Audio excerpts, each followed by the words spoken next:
आज की आपकी क्लास सर्वेइंग फर्स्ट की होगी, जो कि क्या कहते हैं कि सिविल सेकेंड ईयर है, जबकि सिविल थर्ड ईयर में आपको फिफ्थ सेमेस्टर में सर्विंग सेकेंड होता है और सिविल सेकेंड ईयर में आपका सर्विंग फर्स्ट होता है। तो जो कि आपकी क्लास आज क्लास होगी सर्विंग फर्स्ट की। इसके पहले भी एक वीडियो डाला गया है, लेकिन उसमें लेक्चर की जैसे नहीं, उसमें बस आपके टेस्ट की तरह क्वेश्चन होंगे, जो मतलब कि उसको आप देख के अपने 20 क्वेश्चन 25 क्वेश्चन का जो भी वो वीडियो है उसमें आपको क्या कहते हैं कि उससे एक प्रैक्टिस कर सकते हैं। लेकिन आज की आपकी लेक्चर पूरी एक लेक्चर की तरह होगी और उसमें भी आज को आप क्वेश्चन जहाँ तक हो पाया जाएगा वहाँ तक समझाया जाएगा। लेकिन अब आपको प्रैक्टिस की ज़रूरत है, इसलिए क्वेश्चन को जल्दी से जल्दी 20 क्वेश्चन से 25 क्वेश्चन का आज भी सीरीज चलेगा।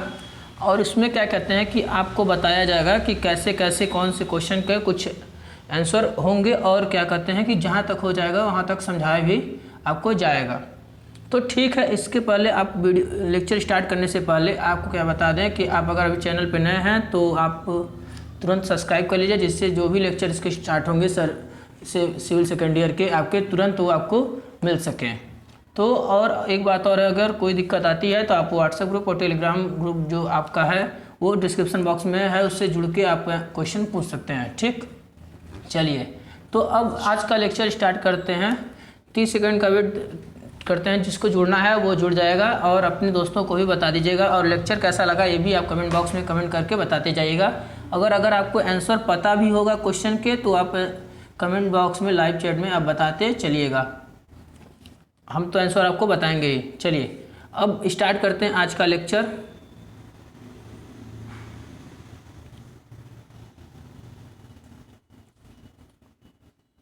तो देखिए आज का जो पहला क्वेश्चन है वो देखिए, इंग्लिश और हिंदी दोनों मिक्स करके क्वेश्चन बने हैं।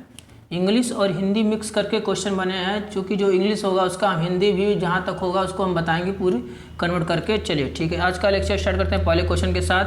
तो आपका जो पहला क्वेश्चन कर रहा है, the error in measured length due to bad ranging. आपको पूछा क्या जा रहा है, एरर मतलब त्रुटि, एरर मतलब त्रुटि होता है, मेजर मतलब मापना,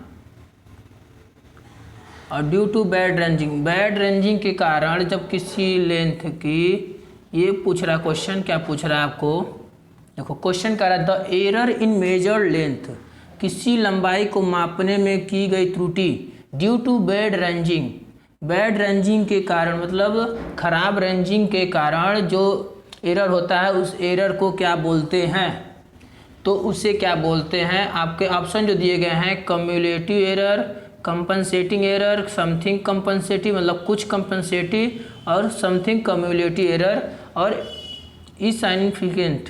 ठीक, तो आपके जो चार ऑप्शन दिए गए हैं इसमें बैड रेंजिंग के कारण कौन सा एरर होता है, तो बैड रेंजिंग के कारण हमेशा देखिए आपकी जो एरर के नाम है ये आप इंग्लिश में याद रखेंगे तो ज़्यादा बेटर होंगे, इंग्लिश में नाम याद रखेंगे तो ज़्यादा बेटर होगा। तो जो तुम्हारा बैड रेंजिंग के कारण, खराब रेंजिंग के कारण जो आपका एरर होता है वो एरर कौन सा होता है, कम्युलेटिव एरर। ऑप्शन ए सही हो जाएगा, ऑप्शन ए सही होगा इसका। चलिए अब अगले क्वेश्चन की तरफ बढ़ते हैं। अगला क्वेश्चन क्या है, देखिए अगला क्वेश्चन का, जब एक श्रृंखला का उपयोग उस तापमान से अधिक तापमान पर किया जाता है, उस तापमान से अधिक तापमान पर किया जाता है जिस तापमान पर इसे कैलिब्रेट किया गया हो तथा तो मापी गई लंबाई में त्रुटि होगी। देखो क्वेश्चन थोड़ा ध्यान से पढ़ो और एक आंसर बताओ इसमें से क्या होगा। पूछ रहा है क्वेश्चन, जब एक सीरीज का उपयोग उस तापमान से अधिक तापमान पर किया जाता हो, मतलब एक कोई टेम्परेचर है लेकिन उस टेम्परेचर से अधिक तापमान पर किया जा रहा है, तो उस तापमान पर इसे कैलिब्रेट किया गया था, जिस तापमान पर इसे कैलिब्रेट किया जा रहा है तो मापी गई लंबाई में त्रुटि, तो उस टाइम कौन सी त्रुटि होती है, तो उस टाइम तुम्हारा याद रखो हमेशा कम्युलेटिव एरर होता है। कौन सा, कम्युलेटिव एरर होता है।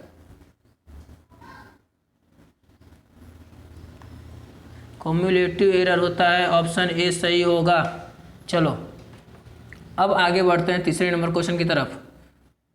तीसरा नंबर क्वेश्चन क्या बोल रहा है, ये देखो,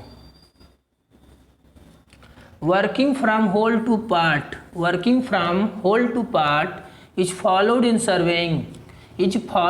surveying in order to ensure that. देखो बोल क्या रहा है, होल टू पार्ट का मतलब होता है किसी बड़े क्षेत्र से छोटे क्षेत्र की तरफ, किसी बड़े क्षेत्र से छोटे क्षेत्र की तरफ। Working from whole to part मतलब होल टू पार्ट मतलब होता है बड़े से छोटे की तरफ आना। फॉलोड इन सर्वेइंग में जब किसी बड़े से छोटे क्षेत्र की तरफ जाते हैं, ऑर्डर टू इंश्योर दैट, तब क्या होता है। तो देखो उसका मतलब क्या होगा, ये बात पूछ रहा है। तो देखो पहला ऑप्शन दिया गया है, सर्वेक्षण कार्य अधिक तेजी से पूरा किया जाता है। जब होल टू पार्ट सर्वेइंग किया जाता है मतलब बड़े से छोटे क्षेत्र की तरफ जाता है, तो उस टाइम सर्वेक्षण कार्य अधिक तेजी से पूरा किया जाता है। या दूसरा ऑप्शन ये प्लॉटिंग जल्दी से किया जाता है। तीसरा ऑप्शन जब एक हिस्से की त्रुटियां या गलतियों का दूसरे हिस्से पर असर नहीं पड़ता, यानी कि किसी मान लो एक यहाँ पर एरिया में आपको कोई गलती हुई, ये दूसरे एरिया जो यहाँ पर होगा सेकंड वाला और ये फर्स्ट वाला, तो इसका जो एरर होगा इस पर कोई प्रभाव नहीं पड़ेगा। ये तीसरे का मतलब है। उपयोग की गई त्रुटि में से कम होगी, जो त्रुटि होगी वो कम से कम होगी। तो ऑप्शन आपके क्या सही होंगे, तो ऑप्शन आपके देखिए क्या होगा, जब भी तुम्हारा होल टू पार्ट वाला होगा, तो जब भी तुम्हारा होल टू पार्ट होगा उस टाइम तुम्हारा क्या होता है कि जो सर्वेक्षण कार्य है, जो देखो जो तुम्हारा सर्वेक्षण कार्य अधिक तेजी से पूरा किया जा सकता है, ये तो गलत है, ये गलत है। प्लॉटिंग जल्दी से किया जा सकता है, ये भी गलत है। तो तीसरा कोर्स क्या हुआ, एक हिस्से की त्रुटि गलतियों का दूसरे हिस्से पर असर नहीं पड़ता है, यानी कि अगर यहाँ पर कोई त्रुटि हुई तो इस पर कोई त्रुटि नहीं होगा। होल टू पार्ट का मतलब यही है, जब भी होल टू पार्ट होता है तो एक हिस्से की त्रुटि या गलतियों का दूसरे हिस्से पर असर नहीं पड़ता है। तो ऑप्शन सी सही हो जाएगा, ऑप्शन सी सही होगा। चलो अब बढ़ते हैं अगले क्वेश्चन की तरफ। क्वेश्चन नंबर 4, अगला क्वेश्चन क्या बोल रहा है, method used for चेनिंग on sloping ground. Sloping ground का मतलब होता है, स्लोपिंग ग्राउंड का मतलब होता है ढालू क्षेत्र, ठीक। और चेनिंग का मतलब तो आपको पता ही है, जो चेन के द्वारा किया जाता है उसे चेनिंग कहते हैं। हाँ, तो पूछ रहा है आपको क्वेश्चन क्या पूछ रहा है, method used for चेनिंग on sloping ground. ढालू क्षेत्र पे कोई एक ढालू क्षेत्र है, तो उस पर किस प्रकार की चेनिंग की जाएगी, ये पूछ रहा है। तो उस पर हमेशा तुम्हारा याद रखो, जो ढालू क्षेत्र होता है उस पर तुम्हारा क्या कहते हैं कि बाई स्टेपिंग और बाई हाइपोटेंशियल अलाउंस मेथड, ये दोनों यूज किया जाता है। कौन सा यूज किया जाता है, A and B. By stepping, by hypotenusal, step wise यानी कि एक स्टेप, 2 स्टेप, 3 स्टेप ऐसे करके, और हाइपोटेंशियल अलाउंस मेथड, ये 2 मेथड यूज किए जाते हैं। ऊपर के 2 मेथड यूज किए जाते हैं, इसलिए ऑप्शन कौन सा हो जाएगा, ऑप्शन सी सही हो जाएगा, ऑप्शन सी सही होगा, ठीक। ऑप्शन सी ऑप्शन डी सही होगा, ऑप्शन डी, क्योंकि बोथ ए एंड बी यानी कि स्टेपिंग और हाइपोटेंशियल दोनों किया जाता है स्लोपिंग ग्राउंड पे। चलो ऑप्शन, अब क्वेश्चन नंबर 5 की तरफ बढ़ते हैं। क्वेश्चन नंबर 5 क्या कह रहा है, देखो इंग्लिश से थोड़ा सा दिक्कत नहीं होना चाहिए, इंग्लिश थोड़ा बहुत रहेगा, समझाया जाए। Compensating error in chaining are. Compensating error chaining are, chaining में जो चेनिंग होता है, चेनिंग में कंपनसेटिंग एरर होता है, उसे क्या कहते हैं, वो मतलब किसके बराबर होगा, जो चेनिंग के द्वारा जो कंपनसेटिंग एरर आता है उससे वो किस, इसमें जो ऑप्शन दिए गए हैं ये किसके बराबर होगा। तो लिखा है proportional to the length of the line, यानी कि जो एक मान लो एक सर्वे किया जा रहा है, एक चेनिंग है, ठीक, एक मान लो 2-3 चेन का यूज किया गया, ठीक। अब देखो क्या बोला, proportional to the length of line, ये मान लो एक लाइन थी एल है, तो कंपनसेटिंग एरर मान लो सी दिखाया जाता है, C proportional to the length of the line and proportional to the length of line. देखो इसको ऐसे समझो,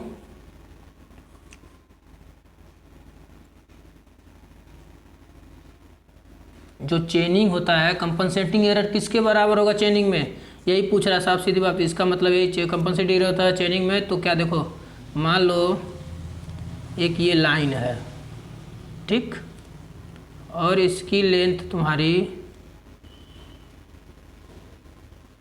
इसकी लेंथ L है, L इसकी लेंथ हुई। अब देखो तब पूछ रहा proportional to the length of the line, यानी कि मान लो कंपनसेटिंग एरर को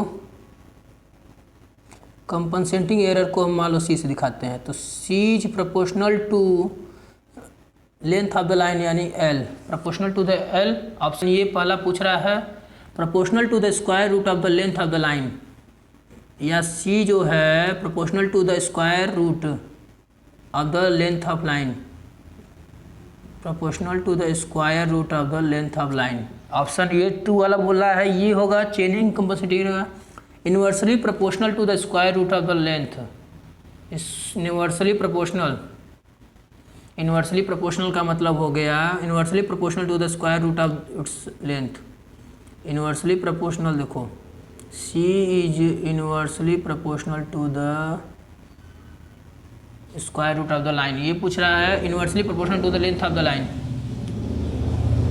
या C is proportional to 1/L, ये पूछ रहा है। ये चारों ऑप्शन क्या होगा, कंपनसेटिंग एरर किसके बराबर होता है। तो कंपनसेटिंग एरर जो होता है वो हमेशा याद रखो किसके, proportional to the length of the line, यानी लेंथ ऑफ लाइन के समानुपाती होता है। कंपनसेटिंग एरर किसका, लेंथ ऑफ लाइन के समानुपाती होता है, यानी कि सीधे सीधे इसका आंसर क्या होगा, इसका आंसर हो जाएगा C is proportional to the L, C is proportional to the L, यानी कि जितना कंपनसेटिंग हो रहा लाइन की लंबाई बढ़ेगी उसी हिसाब से तुम्हारा एरर भी बढ़ेगा, कंपनसेटिंग एरर भी बढ़ता जाएगा।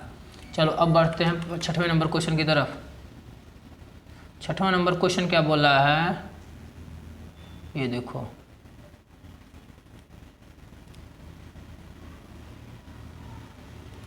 छठवां नंबर क्वेश्चन बोल रहा है negative error in caused in chain what when its length is. Negative error ऋणात्मक त्रुटि इज काज्ड इन चेन में नेगेटिव एरर अगर हो रहा है तो व्हेन इट्स लेंथ इज, उसकी लंबाई क्या होगी, जब उसकी लंबाई, ठीक। तो देखो जब नेगेटिव एरर होता है तो उसमें क्या होता है, जो तुम्हारा वो more than the standard length से ज़्यादा होना चाहिए नेगेटिव एरर के लिए, more than the standard length. Option A सही हो जाएगा। Negative error caused in chain के कारण जो नेगेटिव एरर होता है तो उसकी लंबाई व्हेन इट्स लेंथ इज, उसकी लंबाई मोर द स्टैंडर्ड लेंथ से अधिक होती है, स्टैंडर्ड लेंथ से अधिक होती है। ऑप्शन ए सही हो जाएगा। चलो अब बढ़ते हैं क्वेश्चन नंबर 7 की तरफ। क्वेश्चन नंबर 7 क्या कर रहा है, ऑफसेट आर। ऑफसेट क्या होता है, ऑफसेट आर का मतलब क्या होता है, ऑफसेट का मतलब क्या है, chain line out of alignment, chain line out of alignment. पहला ऑप्शन क्या देगा है, आउट ऑफ अलाइनमेंट, अलाइनमेंट से जो chain line out of alignment, यानी अलाइनमेंट से जो संरेखण है एक, उससे बाहर की कोई चेन लाइन या उसके बाहर की कोई line, small measurement from chain line, इस चेन लाइन से, इस वाले चेन लाइन से स्मॉल मेजरमेंट कोई, या measurement taken in chain surveying, या measurement taken in chain surveying में जो मेजरमेंट किया जाता है उसको, या नन ऑफ द एबव। तो हमेशा याद रखो जो ऑफसेट होता है वो क्या होता है, small measurement from chain line, small measurement from chain line, सबसे छोटी chain line from chain line, सबसे छोटी माप होती है किससे, मान लो एक चेन लाइन है, इससे कोई ऑफसेट लिया जाएगा, छोटी मेजरमेंट होता है, ये छोटा मेजरमेंट होता है। तो ऑप्शन बी सही हो जाएगा। ऑप्शन बी ऑफसेट क्या होता है? स्मॉल मेजरमेंट, मतलब छोटी कोई माप होती है किससे? चेन लाइन से। चेन लाइन से, small measurement from chain line. चलिए अब बढ़ते हैं अगले क्वेश्चन की तरफ। अगला क्वेश्चन क्या बोल रहा है? और triangle is set to well condition. Well condition, एक ट्रायंगल होता है, मान लो एक ट्रायंगल है कोई, ठीक, वो well triangle is set to be well condition if none of its angle is less than. पूछ रहा है, ये क्या बोल रहा है कि ट्रायंगल को वेल कंडीशन ट्रायंगल कब कहा जाएगा? अगर उसकी अगर none of its angle is less than, कितने से कम होगा, अगर क्या कहते हैं जो ये एंगल बन रहे हैं, जो ये एंगल हैं, ये एंगल कितने डिग्री से कम होगा या कितने कोण से कम होगा कि इसे वेल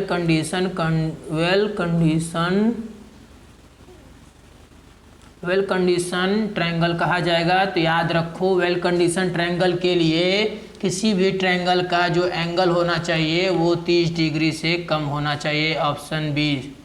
ऑप्शन बी यानी 30 डिग्री से, अगर ये एंगल 30 डिग्री से कम होगा, लेस देन 30 डिग्री से अगर कम होगा, तो इस ट्रायंगल को वेल कंडीशन ट्रायंगल कहते हैं। क्या? Well condition.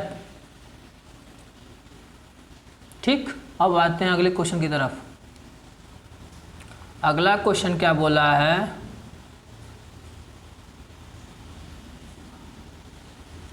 केंद्र से गुजरने, देखो, केंद्र से गुजरने वाली सबसे लंबी रेखा क्षेत्र के रूप में जाना जाता है। केंद्र से गुजरने वाली सबसे लंबी रेखा क्षेत्र के रूप में जाना जाता है। तो देखो, केंद्र से जो गुजरती है सबसे लंबी रेखा क्षेत्र के रूप में, किसी क्षेत्र में जो सबसे इसके केंद्र से, इस सेंटर से जो एक लाइन गुजरती है, किस लाइन को बोला जाता है? जो उसके किसी क्षेत्र में जो उसके केंद्र से जो लाइन गुजरती है, उस रेखा का नाम क्या होता है? तो उस रेखा का नाम, जो ऑप्शन दिया गया है, base line, tie line, check line, all of the above. तो बेस लाइन नहीं होता है, टाई लाइन ऑप्शन सही है, बी वाला सही है, टाई लाइन। केंद्र से गुजरने वाली रेखा को क्या बोला जाता है? Tie line. टाई लाइन, केंद्र से गुजरने वाली सबसे लंबी रेखा क्षेत्र के रूप में तुम्हारा कौन सा होता है? Tie line. चेक लाइन नहीं होता है, तो ऑल ऑफ द अबव वाला ऑप्शन भी गलत है, यानी कि ऑप्शन बी सही हो जाएगा। कौन सा? ऑप्शन बी, टाई लाइन बोलते हैं सबसे लंबी रेखा को। चलो अब बढ़ते हैं क्वेश्चन नंबर 10 की तरफ।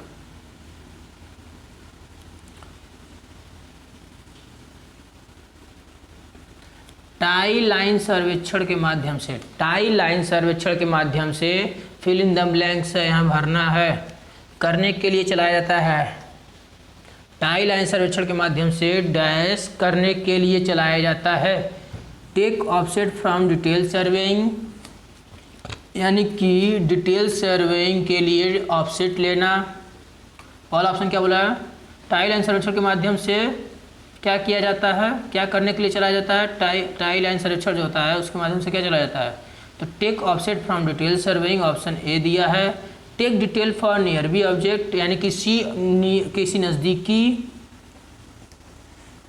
Take detail for nearby object, किसी नज़दीकी ऑब्जेक्ट है, कोई नज़दीकी कोई पास का कोई ऑब्जेक्ट है, उसके डिटेल को जानकारी के लिए। चेक एक्यूरेसी ऑफ वर्क, आपकी कार्य की एक्यूरेसी जानने के लिए। नन ऑफ द अबव, अब सब चारों दिया गया है। तो टाई लाइन सर्वेक्षण के माध्यम से कौन सा काम किया जाता है?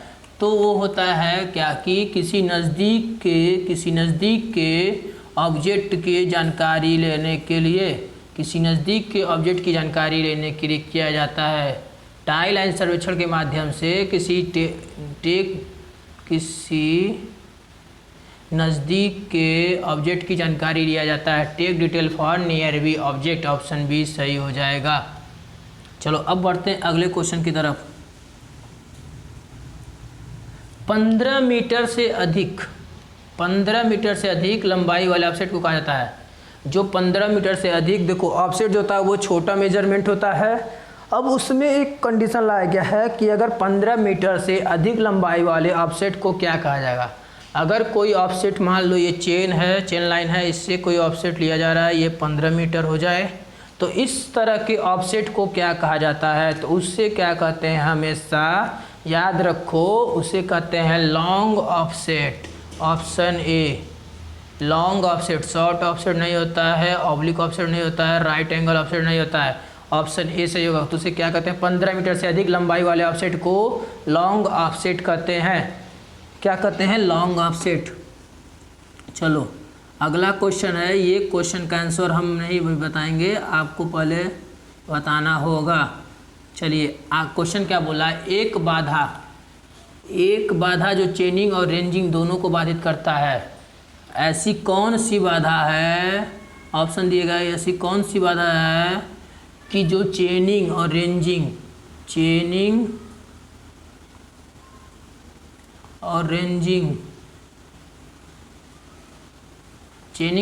का मतलब आपको समझ में आता होगा, ठीक। चेनिंग और रेंजिंग के बाधित करने वाली कौन सी बाधा है, तो वो होती है भवन। एक बाधा ऐसी, भवन जो एक ऐसी बाधा होती है जो चेनिंग और रेंजिंग दोनों को बाधित करती है। चेनिंग और रेंजिंग दोनों को बाधित करती है कौन, भवन। अगर भवन कुछ है, देखो नदी होगा तो आर पार देख के क्या कहते हैं कि आप रेंजिंग कर सकते हैं लेकिन चेनिंग नहीं कर पाएंगे। झील होगा तब भी, पहाड़ी होगा तब भी, लेकिन आपका क्या है कि देखो दोनों बाधा, यहाँ पर अगर एक ऑप्शन होता है, देखो क्या, एक चीज़ और ध्यान रखो,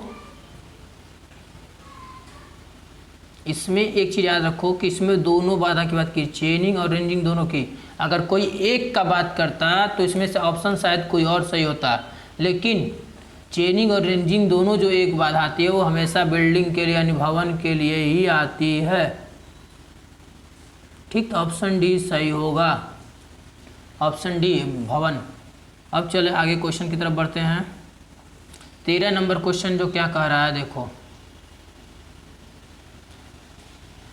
13 नंबर क्वेश्चन क्या बोल रहा है, परीक्षण करने पर एक श्रृंखला छोटी पाई जाती है। कोई परीक्षण किया जाता है, मान लो कोई ऑब्जर्वेशन ली जाती है, कोई ऑब्जर्वेशन लेते हैं तो कोई श्रृंखला छोटी पाई जाती है, इसके द्वारा समायोजित किया जाता है। इन चारों ऑप्शन में से कौन सा ऑप्शन वो सही होगा जिसके द्वारा अगर कोई ऑब्जर्वेशन लिया जाए और वो श्रृंखला छोटी पा गई। अगर कोई मान लो ये लाइन है, इसका कोई मेजरमेंट किया गया, ये छोटा हो गया, ये छोटा हो गया, ठीक, मेजरमेंट जो गया वो छोटा हो गया। इसे अगर समायोजित करना हो, तो उसके लिए क्या किया जाएगा, उसके लिए कौन सा तरीका अपनाया जाएगा। तो देखो लिंक को सीधा करना, पहला ऑप्शन दिया है, वृत्ताकार वाला को चपटा होना, यानी कि जो छल्ला बना रहता है उसको चपटा कर देना। एक या अधिक वृत्ताकार वाले का स्थान बड़े वाला, यानी कि कोई छोटा है उसके जगह पे कोई बड़ा वाला लगा दिया, यानी कोई वृत्ताकार कोई दूसरा जो छल्ला होता है वो लगा दिया जाए, या उपरोक्त सभी चारों ऑप्शन। तो हमेशा याद रखो, अगर क्या कहते हैं कि अगर कोई परीक्षण किया जा रहा है, कोई ऑब्जर्वेशन लिया जा रहा है, तो अगर श्रृंखला कोई छोटी पाई जाती है तो उसे समायोजित करने के लिए या तो लिंग को सीधा किया जा सकता है, वृत्ताकार वाले को चपटा भी कर सकते हैं, एक या अधिक वृत्ताकार वाले के स्थान पर बड़े वाले भी लगाए जा सकते हैं। तो उपरोक्त तो सवाल ऑप्शन सही है, यानी ऑप्शन डी जो होगा वो सही हो जाएगा, ऑप्शन डी। चलो अब बढ़ते हैं अगले क्वेश्चन की तरफ। अगला क्वेश्चन क्या बोल रहा है, क्वेश्चन नंबर 14। क्वेश्चन नंबर 14 क्या बोला है, रेंजिंग रॉड की लंबाई होनी चाहिए। रेंजिंग रॉड की लंबाई कितनी होती है, तो रेंजिंग रॉड की लंबाई याद रखो, इसमें कुछ नहीं सोचना है, 2 से 3 मीटर होती है। रेंजिंग रॉड की लंबाई कितनी होती है, 2 से 3 मीटर, ठीक, 2 से 3 ऑप्शन बी सही हो जाएगा। रेंजिंग रॉड की लंबाई 2 से 3 मीटर होती है। अब बढ़ते हैं अगले क्वेश्चन की तरफ। एक प्रकाशीय वर्ग के कार्य करने का सिद्धांत आधारित है। किसी ऑप्टिकल स्क्वायर, प्रकाशीय वर्ग का मतलब होता है ऑप्टिकल ऑप्टिकल स्क्वायर के कार्य का करने का सिद्धांत आधारित होता है, किस पे आधारित होता है? तो ऑप्शन आपके दिए गए हैं अपवर्तन, परावर्तन, दोहरा अपवर्तन या दोहरा परावर्तन। तो कौन सा हो जाएगा? प्रकाशीय वर्ग के कार्य करने का जो सिद्धांत होता है वो हमेशा डबल रिफ्लेक्शन पे होता है। रिफ्लेक्शन यानी दोहरा परावर्तन किस पे होता है? डबल रिफ्लेक्शन पे होता है दोहरा परावर्तन। ठीक, देखो दोहरा परावर्तन का मतलब होता है डबल रिफ्लेक्शन, और अपवर्तन की का मतलब इंग्लिश का था रिफ्रैक्शन। रिफ्रैक्शन और परावर्तन रिफ्लेक्शन यानी डबल रिफ्लेक्शन। ठीक, अगले क्वेश्चन की तरफ बढ़ते हैं। प्रकाशीय वर्ग किस प्रकार करता है? डबल रिफ्लेक्शन पे। अगले क्वेश्चन की तरफ बढ़ते हैं। अगला क्वेश्चन क्या कर रहा है? Which of the following instrument is used for measuring angle. इसमें से ऐसा कौन सा है किसी एंगल को मेजर करने के लिए किस तरह के इंस्ट्रूमेंट का यूज किया जाता है? जो ऑप्शन दिए गए हैं उसमें ऑप्शन के अकॉर्डिंग किस इंस्ट्रूमेंट का यूज एंगल मेजर करने के लिए किया जाता है? तो जो ऑप्शन दिए गए हैं जियोडेटीमीटर, टेलुरोमीटर, सेक्सटेंट और टेलीस्कोप। तो एंगल जो होता है, देखो एंगल मेजर करने के लिए सेक्सटेंट के द्वारा किया जाता है, ऑप्शन सी। देखो सभी कोई ना कोई होता है, लेकिन सेक्सटेंट जो है मेजर केवल होता है, उसके द्वारा एंगल करते हैं मेजर। टेलीस्कोप के द्वारा भी होता है, टेलीस्कोप के द्वारा नहीं होता है, एंगल मेजर करना है तो किसके द्वारा होगा? सेक्सटेंट के द्वारा। ठीक, सेक्सटेंट के द्वारा तुम्हारा एंगल मेजरमेंट होता है। चलो अब बढ़ते हैं क्वेश्चन नंबर 17। एक लाइन जो मुख्य लाइन पर सहायक स्टैंड को जोड़ती है वह है।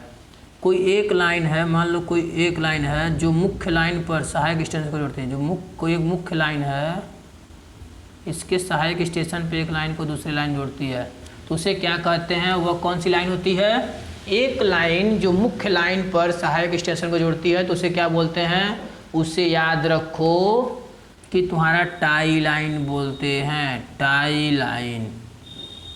टाई लाइन बोलते हैं, यानी ऑप्शन सी सही होगा। एक लाइन जो मुख्य लाइन को जोड़ती है उसे क्या कहते हैं? टाई लाइन बोलते हैं। अब बढ़ते हैं अगले क्वेश्चन की तरफ। अगला क्वेश्चन क्या बोल रहा है?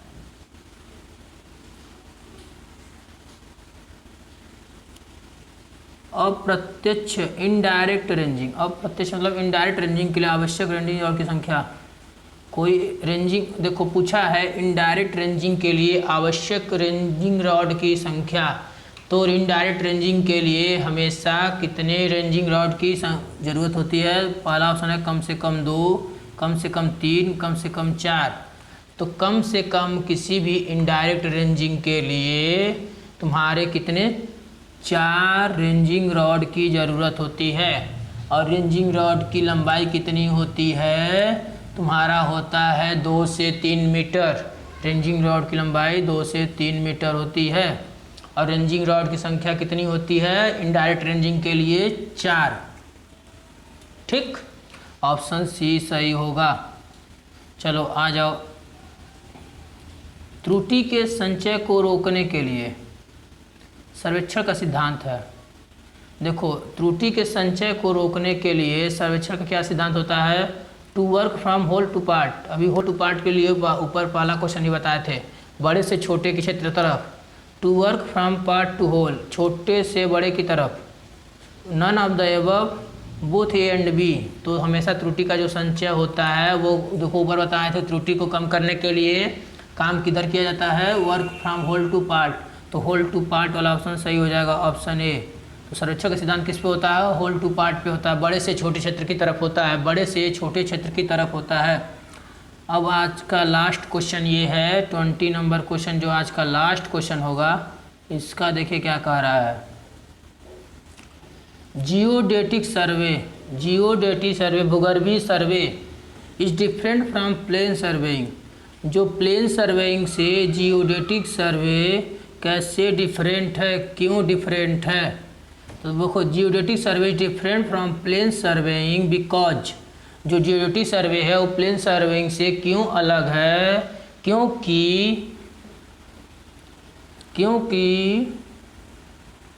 देखो जियोडेटिक का मतलब होता है भूगर्भीय और प्लेन सर्वे का मतलब समतल। तो देखो जियोडेटिक सर्वे प्लेन सर्वे से क्यों अलग है? क्योंकि जो इसका ऑप्शन देखिए very large area is covered, क्योंकि बड़े क्षेत्र को कवर करता है। The curvature of earth is considered, जो अर्थ का कर्वेचर यानी वक्रता होती है उसको कंसीडर किया जाता है। The topography is bed, topography का जो बेड होता है उससे, या the of the large difference of elevation, elevation का मतलब ऊंचाई से होता है, एलिवेशन का मतलब ऊंचाई से होता है। तो हमेशा देखो जो जियोडेटिक सर्वे होता है वो हमेशा तुम्हारा प्लेन सर्वे से इसलिए अलग होता है क्योंकि जो लार्ज डिफरेंस ऑफ एलिवेशन, ऊंचाइयों में बहुत बड़ा डिफरेंस होता है। Of the large difference of elevation, elevation की जो एलिवेशन में बहुत अधिक डिफरेंस होता है, इसलिए जियोडेटिक सर्वे प्लेन सर्वे से अलग होता है। तो आज का जो लेक्चर है आपको यहीं हम समाप्त करते हैं। तो जो अगर आपको लेक्चर पसंद आया होगा तो लाइक सब्सक्राइब और दूसरे दोस्तों को भी बताइएगा। और क्या कहते हैं कि आप अगर चैनल पे नए थे तो अभी आपको सब्सक्राइब कर लीजिए। और एक चीज़ और है, आपको जैसे जैसे MCQ क्वेश्चन बनेंगे वैसे वैसे लेक्चर चलते रहेंगे। ठीक है, लेक्चर कैसा लगा है आप कमेंट बॉक्स में कमेंट करके बता दीजिएगा। धन्यवाद। चलिए आज का लेक्चर यहीं समाप्त करते हैं।